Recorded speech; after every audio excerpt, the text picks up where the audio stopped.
Welcome to Who Shot JFK. We're diving deep into Jerry Kroth's conspiracy in Camelot. A mountain of books on the JFK assassination, but... This one, well, it caught our eye. I've got to share this. It's a weird one. Okay. JFK's secretary, Evelyn Lincoln, Right. married to someone named Abe. Oh, wow. Makes you wonder. Yeah, that's a historical coincidence that's hard to ignore. And as you said, there's a ton of JFK material out there. Right, tons. But what Kroth does differently is he doesn't just focus on a single theory. Okay. He explores so many Lyndon B. Johnson, the Mafia CIA, even Richard Nixon all laid out. So we're talking about multiple players with motives, not just some lone gunman. Exactly. And Kroth does a good job with the why for each. Like, how? So let's start with Johnson. Kroth portrays him as power-hungry, maybe even mentally unstable. Unstable? How so? He uses Johnson's own quotes from interviews and conversations. Wow. So Johnson basically incriminates himself. Pretty much you see these offhand remarks, Yeah. and suddenly they take on a whole new meaning in light of history. Makes you think twice about what you say. Definitely. And this approach isn't limited to just Johnson. Kroth uses it with everyone, like the Mafia. Okay, so how does organized crime fit into this? Well, Robert Kennedy is Attorney General. Right. JFK's brother. Yeah, he was cracking down hard on organized crime. Huge problem for them. Absolutely. Bosses like Carlos Marcello weren't happy. It's even said that they put a hit out on Bobby Kennedy. Because they wanted him gone. Yeah, and by extension, getting rid of JFK might have been a way to neutralize the whole Kennedy administration's threat. Makes sense to go for the head. Exactly, cutting off the problem at the source. So we've got Johnson, we've got the mob Brickia. Is he just speculating or is there actual evidence? Kroth connects the dots, uses circumstantial evidence, really digs deep. For instance, he points to Jack Ruby. The guy who shot Oswald. Right. And Kroth ties him to smuggling rings, even to figures connected to Carlos Marcello himself. So Ruby wasn't just a random nut job. Potentially a mob hitman silencing Oswald to protect the bigger players. That's scary to think about. And then there's the CIA, the poster child for conspiracy theories. Oh, yeah. Can't forget about them. And Kroth doesn't, he brings up the Bay of Pigs. Huge failure for the Kennedy administration. Yeah, anti-Castro Cubans felt totally abandoned. Right. They were expecting support, which never came. Leading to a lot of resentment, some even suggest within the CIA itself. So revenge becomes a motive? Exactly, a potential rogue operation, maybe payback for perceived betrayal. And then, of course, there's Lee Harvey Oswald himself.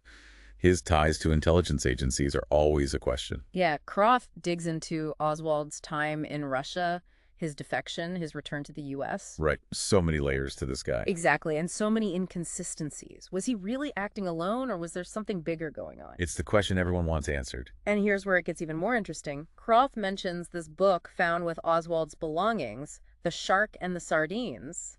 Okay. It's this leftist critique of U.S. foreign policy, anti-American. Doesn't really fit the profile of a supposed communist sympathizer, does it? Exactly, which makes you wonder, was he setting himself up, making himself look like a communist to throw people off the scent? So he was a pawn in someone else's game. That's the theory. A much bigger, more sinister plan. Wow. So we've got Johnson the Mafia, the CIA, a patsy. It's a lot to unpack. And to connect all of these threads, Kroth highlights a key piece of evidence, the Tague bullet incident. I don't think I'm familiar with that one. James Tague, a bystander, was hit by a bullet fragment during the assassination. Okay, but Oswald was the shooter, right? That's the thing. The trajectory of the fragment doesn't match up with Oswald firing from the book depository. So where did this bullet come from? Exactly, raising the possibility of a second shooter, maybe from the Daltex building across the street. So it wasn't just Oswald. Potentially not, and that completely changes the official story. And why haven't we heard more about this Tague bullet? Well, that's a question Kroth tackles head-on when he dives into the alleged cover-up, all the players involved, all the suspicious deaths. It gets pretty deep. A cover-up that's a whole other level of complexity. Yeah, it really is. Kroth's book takes a dark turn here. He suggests a huge network involved in burying the truth, going all the way to the top. So not just a few people trying to save their own skin, but like a systemic thing? Exactly. Kroth lists several individuals he thinks were involved, but there are two examples that really stand out. Okay, let's hear them. First, you've got James Hosty, the FBI agent. I vaguely remember that name. He was in contact with Oswald before the assassination. Right, okay. And to get this, Hosty destroyed a letter Oswald sent him. Whoa, why? Exactly what was in that letter and why erase it. It's a huge red flag. Yeah, destroying evidence is never a good look. Then you've got Claire Booth Luce, a big name connected to the CIA. Okay, and she's involved. How? She was part of getting that Zapruder film, the home movie of the assassination. Yeah, the one everyone's seen. It's pretty grainy. Well, Kroth claims that some frames were actually suppressed for years. You mean like edited out? Exactly, the frames that might have shown a second gunman or contradicted the lone gunman theory. So they were literally rewriting history. Trying to control the narrative, absolutely, and it doesn't stop there. What else is there?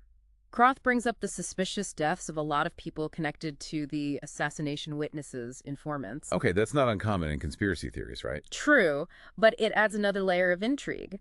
Some of these deaths were really mysterious. Others look like convenient accidents. Destroyed evidence. A tampered film, suspicious deaths. This is starting to feel like a movie plot. And then Kroth makes an even bigger claim. Okay, I'm listening. He says that J. Edgar Hoover, the head of the FBI, knew about a Mafia contract on JFK. What, and he did nothing? That's Kroth's argument. But why would Hoover let the president be assassinated? That doesn't make sense. Kroth suggests it's about self-preservation. Okay, explain. He dives into Hoover's personal life, his struggles with his sexuality, which he kept hidden. Right, that was a big secret back then. Exactly, and Kroth's theory is that Hoover was afraid the Kennedys, especially Robert with his focus on the Mafia, might expose his secrets. So he protected himself instead of the president. That's a dark thought, but it fits with Kroth's overall theme of power and its corrupting influence. Yeah, it's unsettling to think about those in power putting their own interests above everything else. And Kroth doesn't just stop at Hoover. He analyzes the Kennedys themselves, their secrets, their flaws, how those contributed to the events. It's not just about external threats, but also internal conflicts. Exactly, a family drama playing out on a national stage with tragic consequences. And then there's Lee Harvey Oswald right in the middle of it all. Yeah, Kroth doesn't shy away from his complexity either. He paints him as a contradictory figure. Right, was he a patsy, a true believer, or something else entirely? Kroth explores all of those angles, the inconsistencies in his story, his alleged defection to Russia, his return to the U.S. It's like Oswald himself is a mystery wrapped in an enigma. Exactly. And in the final part, we'll see how Kroth ties all of this together, what he ultimately concludes about what really happened. We've talked about the suspects, the motives, even a cover-up. What's Kroth's final verdict? Does he actually name names? That's the interesting thing about Kroth's conclusion. It's compelling, but kind of frustrating. He doesn't give a simple answer.